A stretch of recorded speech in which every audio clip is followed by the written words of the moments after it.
नाका चेकिंग हम लोगों ने सरप्राइज नाका चेकिंग लगाया था त्रिपुरा ये बॉर्डरिंग हमारा चुराईबाड़ी वाच पोस्ट में। तो वहाँ पे हम लोगों ने एक ट्रक एप्रीहेंड किया है।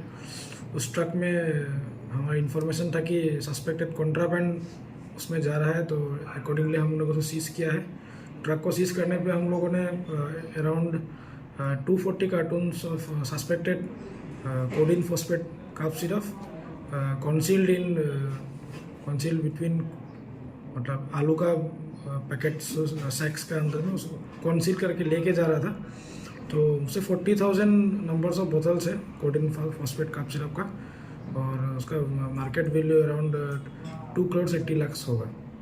कितना आदमी को पकड़ा है? अभी तक हम लोगों ने 2 आदमी को पकड़ा है। हम लोग त्रिपुरा के रहने वाले हैं।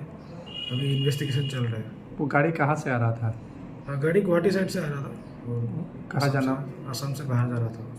वो कहाँ जाने वाला था गाड़ी? त्रिपुरा। वो एक्चुअली वो जो सामान है वो कहाँ जाता है ये?